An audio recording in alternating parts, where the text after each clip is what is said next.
Diop.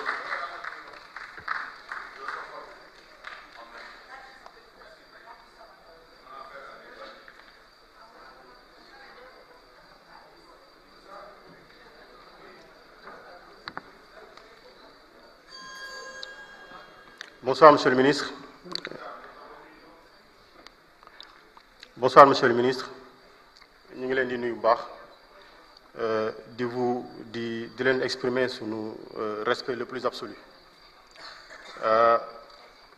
C'est une fierté absolue d'être sénégalais. Je pense que ñun ñëpp yàlla sunu borom bu ñu doon laaj ku ci nekk fan nga bëgg a juddoo yaakaar naa ni xëy na ku ci nekk di nga tànn sa dëkk bopp. Peut-être ñu fi daje tey xëy na bu ñu doon dalaaj tey ñëpp kenn du ci doon sénégalais ñu bari du ci doon sénégalais. Le bon Dieu a choisi pour nous un pays. Donc sens boo ko mënti jëlee d'une manière ou d'une autre nous aimons ce pays-là. La preuve, chaque fois qu'à un niveau important ce pays-là est interpellé, tous les cœurs ont eu le même rythme de battement. Li koy firndeel muy Sénégal buy football ñëpp yéene nañ ko ndam ñëpp ci bokk yow.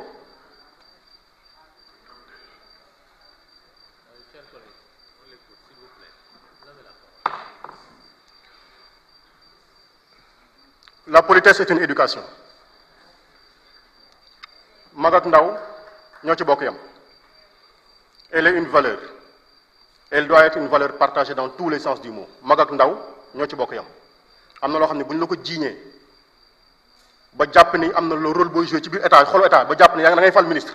Il y a une responsabilité que vous devez montrer. Ngeen baal maax.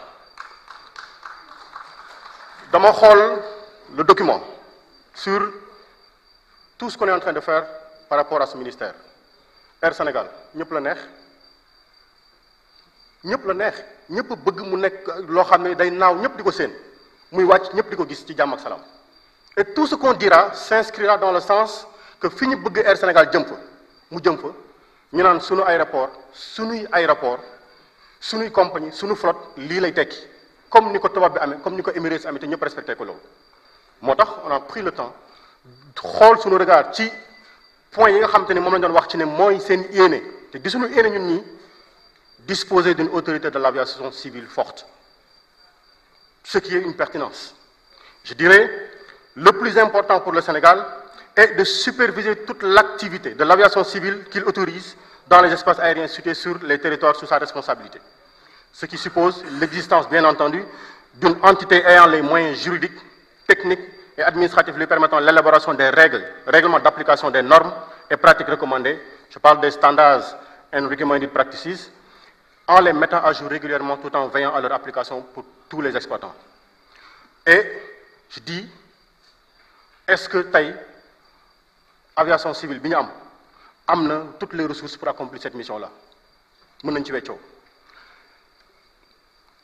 Il y a, on constate, les réticences à faire respecter certaines prescriptions de cette agence par quelques exploitants. Ban taxawaay la ci ministère bi di andi pour ñëpp mën a tënk ci loolu. Beneen point bi mooy mettre en place un réseau d'aéroports régionaux aux normes. Ce programme appelle quelque part pour certains des réserves. Parce que dañoo wax ni lorsque la piste est réalisée avec les caractéristiques permettant de recevoir des types donnés d'avions sur un aérodrome, tout ce qui est à réaliser en plus doit dépendre du trafic et de ses caractéristiques.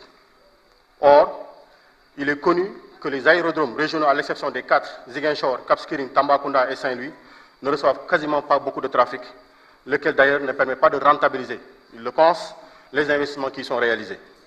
Dès lors, la question que je pose, qu'est-ce qu'on fait pour la rentabilisation des investissements qui seront réalisés sur ces aéroports et la prise en charge des dépenses d'exploitation et de maintenance?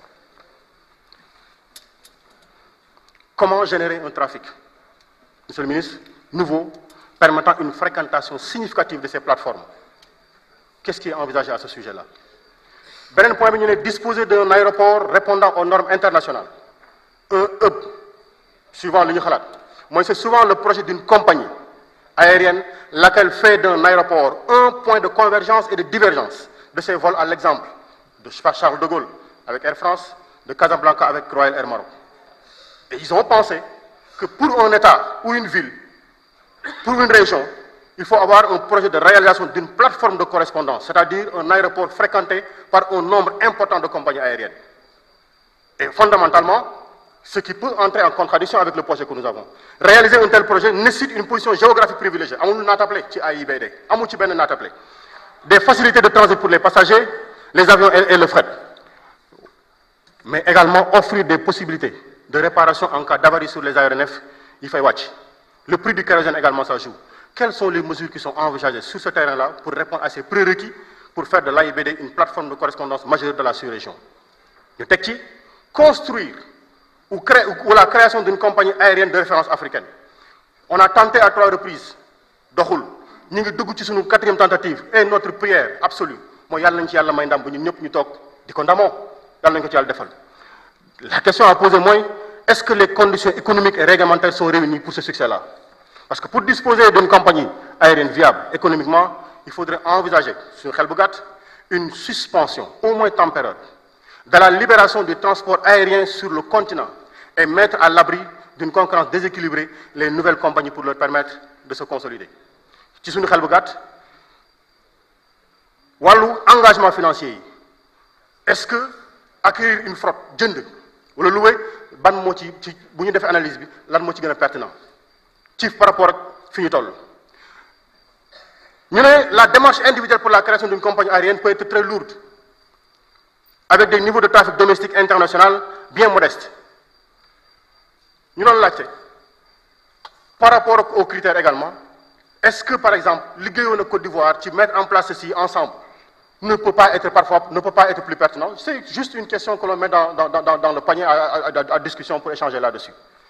Et entrevoir la possibilité de l'extension du nombre d'États qui seraient concernés. Sinon li ñuy ragal mooy toutes les entreprises individuelles qu'on a yi ñu jëloon gis nañ ni ñett yi en tout cas yi jiitu woon yëpp ça n'a pas donné le succès que nous avions espéré. Je terminerai par parler de la création du centre de maintenance aéronautique. Alors, les analystes disent que ça présente un grand risque financier. Pour la bonne et simple raison, c'est un investissement lourd et qui demande un volume d'activité important pour être viable économiquement. Même des compagnies de première grandeur se sont regroupées pour la maintenance de leur flotte. Est-ce qu'il n'est pas mieux pour qu'un tel projet puisse être envisagé dans le cadre d'une coopération, avec un grand constructeur d'avions qui accepte d'orienter ses aéronefs de sa production exploitée dans la sous-région vers ce centre aéronautique? C'est un ensemble de réflexions que nous avons voulu peut-être contradictoires pour analyser, parce que après tout, bu li lépp sottee Air Sénégal la ñuy wax, AIBD la ñuy wax, les aéroports du Sénégal la ñuy wax suñu ndam lay doon. Donc taxawuñu fii parce que nous sommes ay yàqkat, taxawuñu fii parce qu'on veut dire qu'un tel perdra ou un tel échouera, parce qu'en fin de compte, quand on gouverne seul, on périt seul. Quand on gouverne pour tout le peuple, on réussit ensemble fondamentalement parce que yéen benn lay doon. Je terminerai par revenir sur ce qui nous unit tous et le drame que nous avons vécu ensemble. Ici, on peut considérer ce que ça a existé. Ailleurs, les gens sont battus. Nous, on l'a vu, on l'a constaté. On nous a raconté des histoires qui sont passées ici. Je répète encore, il n'y a personne pour faire l'apologie de la violence. Qu'on l'appela violence morale ou qu'on l'appela violence physique, personne ici ne peut faire l'apologie de la violence. Ken? waaye nag bu ndox tuuroo luy des wolof moo ko wax. Et nous n'avons pas fini de vivre ensemble ici. Nous n'avons pas fini de vivre ensemble ici. Parce qu'on nous a promis une victoire ou une assemblée nationale qui va durer 10 ans. La loi dit, nous devons vivre dans ce temps-là pendant 5 ans. Et si tout ce qu'on dit doit être fait, les corrections qu'on a faites sur le règlement intérieur, 2 mois nous ont unis ici. bu yàlla def jàmm ak salaam déwén 3 mois moo ñu dajale fii xat na pour ñu fi rayante. Salaamaaleykum wa rahmatullah. Merci, chers collègues. La parole est à notre collègue El Hadji Oumar Youm.